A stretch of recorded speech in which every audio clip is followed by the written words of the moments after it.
Aquarians, let's see 6 अक्टूबर 2023 का divine message, goddess guidance, universal message क्या है। आज यूनिवर्स आपसे क्या कहना चाहते हैं। ये डिवाइन गाइडेंस आपकी किसी पर्टिकुलर सिचुएशन के रिगार्डिंग हो सकता है या आज के दिन यानी 6 अक्टूबर 2023, 6 अक्टूबर 2023 आपके लिए कैसे सिचुएशन लाएगा और उन्हें आपको किस तरह से हैंडल करना चाहिए, ये उसके रिगार्डिंग हो सकता है। सो आई होप कि मैसेजेस आपसे रेजोनेट करेंगे और आप अपनी लाइफ को ज़्यादा बेहतरी से इस गाइडेंस के बाद निभा पाएंगे। देखते हैं कि क्या गाइडेंस हमें मिलता है यूनिवर्स का।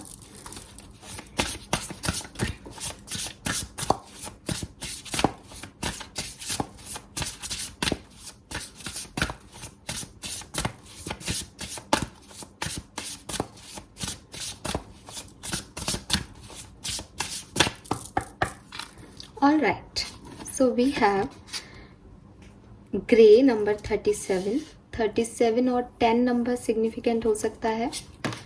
We have sunrise number 41, 5 number और 41 नंबर सिग्निफिकेंट हो सकता है।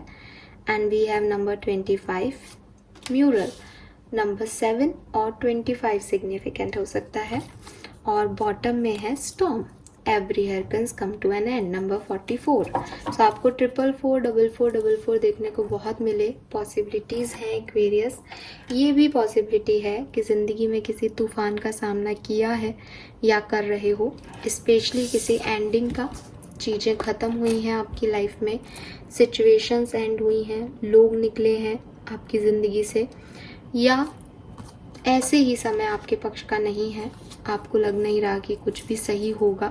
तो यूनिवर्स आपको बस एक ही बात कहना चाहते हैं कि अगर आप पीछे मुड़ के देखते रहोगे कि क्या आपके साथ बुरा हुआ है, कैसे आपका पिछला महीना गया है, कैसे आपके लिए सिचुएशंस ने वर्क नहीं किया, कितना तूफानों का आपने सामना किया है, तो आप आगे किसी पत्थर से ठोकर खा के गिर जाओगे, क्योंकि आप सामने नहीं देख रहे हो। आपको ये समझना होगा कि जो होना होता है वो हो जाता है और उसके बाद हमें आगे बढ़ना पड़ता है। सो एक्वेरियंस, यहाँ पे मैं आपसे यही कहूँगी कि ये कार्ड आपको यही कह रहा है कि जो भी परेशानियाँ होती हैं, जो भी तूफान लाइफ में आते हैं, उनकी कभी ना कभी, कहीं ना कहीं, कोई ना कोई एंडिंग ज़रूर होती है। समय एक सा कभी नहीं होता। आप भी बहुत अच्छे समय में भी रहे होंगे, जब आप बहुत खुश थे, जब आपके पास सब कुछ था।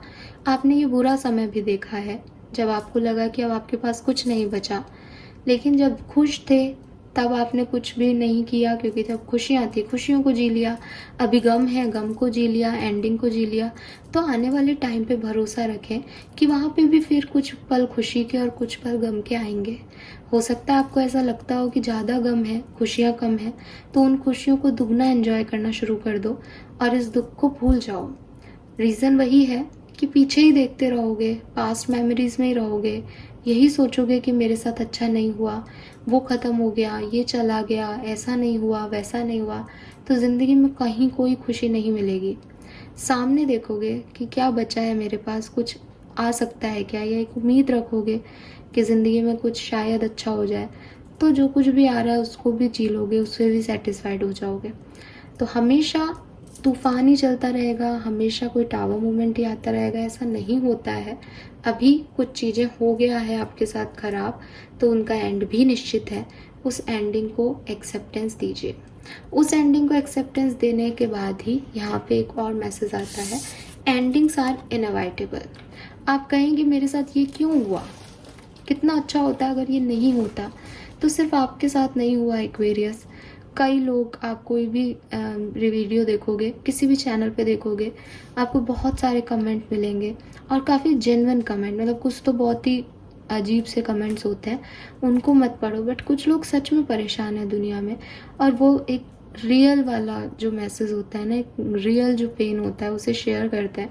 तो आप देखोगे कि दुनिया में बहुत से लोग परेशान हैं, सिर्फ आप परेशान नहीं हो। सो यस, आपसे बुरी सिचुएशन भी लोगों की हो सकती हैं। आपको सिर्फ अपने बारे में पता है, आपकी दुनिया सिर्फ आप लोगों के इर्द गिर्द घूमती है, वही जो 2-4 लोग आपकी लाइफ में हैं, तो आपको लगता है कि आपकी लाइफ में प्रॉब्लम है, आपकी लाइफ में एंडिंग्स आ गई हैं। लेकिन दुनिया में बहुत सारे लोगों की लाइफ में बहुत सारी तकलीफ़ें हैं।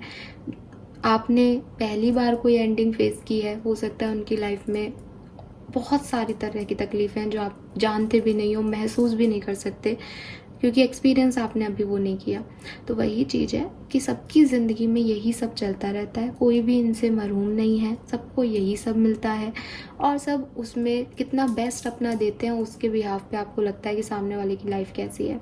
तो आपको यही एडवाइस दी जा रही है कि एंडिंग्स जो हैं वो ज़रूरी होती हैं ताकि न्यू बिगनिंग्स हो सकें। अगर हम सेम ही चीज़ों में चलते रहेंगे तो आप देखो अपने फ्लैशबैक में जाके कि अगर एक चीज़ जो आपको पसंद थी सिर्फ ज़िंदगी में वही होती तो आने वाली नई चॉइसेस आप कैसे बना पाते। सो एक्वेरियस, एंडिंग्स तो कई लोगों के लिए लाइफ में वहाँ भी होती है कि जब एक पर्सन की डेथ ही हो जाती है ना, फिर भी वो लोग जीते हैं, उनके जाने से, डेथ होने से किसी की दुनिया ख़त्म नहीं होती। हो सकता है आप में से काफ़ी लोगों की लाइफ में ऐसी कोई सिचुएशन हो जहाँ आपके अपने किसी पर्सन की जो है वो डेथ हो गई है, वो आपकी लाइफ में अब कभी नहीं आ सकते, तो भी उसे एक्सेप्टेंस दें। और अगर कोई छोटी मोटी एंडिंग है, किसी सिचुएशन की एंडिंग है, किसी रिलेशनशिप की एंडिंग है, तब भी ये जाने कि वो हो गया जो होना था, अब आगे कैसे बढ़ना है उस पर फोकस करें। Then we have sunrise. Important चीज़ यहाँ पे और यहाँ पे दोनों कार्ड्स में आपके लिए यही है कि do it for you and be your own first priority, कि आपको अपने लिए डिसीजन लेने पड़ेंगे, अपने लिए सोचना पड़ेगा, अपनी प्रायोरिटीज़ को डिसाइड करना पड़ेगा। अभी जो हो गया वो हो गया, उसमें आपकी ना तो कोई गलती थी और ना गलती करनी है आपको आने वाले टाइम में इसकी वजह से। तो पीछे मुड़ के देखने की जगह आगे देखें और आगे में सबसे पहली प्रायोरिटी आप खुद को दें, क्योंकि जब आप एंडिंग को एक्सेप्टेंस नहीं दे रहे इसका मतलब आप कहीं ना कहीं एक झूठे अटैचमेंट पे जी रहे हो, एक झूठी दुनिया में जी रहे हो। तो आपको यही कहा जा रहा है एक्वेरियस कि आने वाले टाइम में अपने ऊपर फोकस करें, सिर्फ अपने आप से अटैच रहें, सिर्फ अपनी प्रायोरिटीज से अटैच रहें, आप क्या चाहते हो वो करें, ठीक है। और इसमें यहाँ पे ये लड़की पेंटिंग कर रही है, तो अगर आप में कोई क्रिएटिव टैलेंट है तो सबसे अच्छा तरीका होता है अपने आप को हील करने का कि अपने क्रिएटिव टैलेंट्स की तरफ आगे बढ़ें। उससे आपका नाम, फेम भी बढ़ता है और इसके साथ साथ आप उन पुरानी यादों से, पुरानी चीज़ों से भी निकल पाते हो जो आपको पीछे पुश करती है और आगे नहीं बढ़ने देती। तो सबसे बड़ी चीज़ ये है कि एक्वेरियस कि अगर कोई पर्सन आपकी लाइफ से चला गया है तो उसको ना तो आपके आंसू वापस ला सकते हैं, ना आपका उसकी तरफ चेज़ करना उसको वापस ला सकता है, ना ही ये सिचुएशंस आप बदल सकते हो, ना ही वो बदल सकता है। ये सिचुएशन पूरी डिवाइनली गाइडेड है। इस सिचुएशन में आपका अपने ऊपर फोकस करना, आपका कुछ बनना उन्हें ज़रूर मजबूर करेगा कि वो देखें कि उनके बिना भी आपकी ज़िंदगी कितनी सुंदर है, कि आप कितने डिटैच हो। तो वो चीज़ आपको अचीव करनी है अपनी ज़िंदगी में कि आप किसी पे डिपेंडेंट नहीं हो और आने वाले टाइम में होंगे भी नहीं, ठीक है। Now let's see master guidance क्या है आज के लिए। आज वीडियो बीच में बंद हो गया था तो हो सकता है कि आपको ऐसा लगे कि कट के बाद वापस आया, वो इसीलिए थोड़ा सा मुझे करना पड़ेगा चेंज। लेट्स सी एक्वेरियस की मास्टर गाइडेंस 6 अक्टूबर का क्या है। यस, क्रिएट एन ऑल्टर और visit a power place to connect with the divine. तो आपको ज़रूरत है कि आप अपने डिवाइन पावर्स से जाके मिलें। सबसे बड़ी चीज़ तो यही है कि आप जिस भी धर्म के हैं आप उस डिवाइन पैलेस पे जाके आएँ।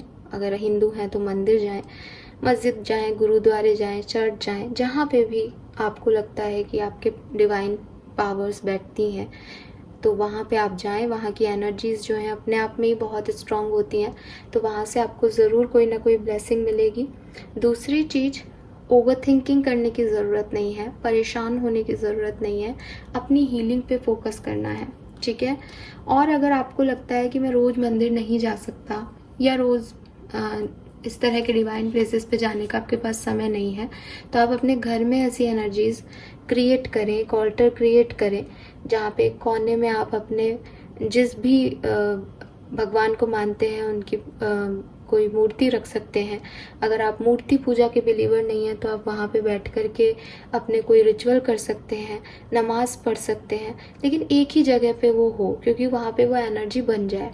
और दूसरी चीज़, किस तरह की जो भी आप ऑल्टर बनाओगे वहाँ पे हाइजीन का, साफ़ सफाई का, मतलब वहाँ पे थोड़ा ध्यान रखें। ऐसा नहीं कि आपने 1 महीने पहले एक ऑल्टर क्रिएट किया था फिर आप खुद ही उस पर 1 महीने बाद जा रहे हो और वहाँ जाले लग रहे हैं, तो डिसरिस्पेक्ट नहीं करनी है।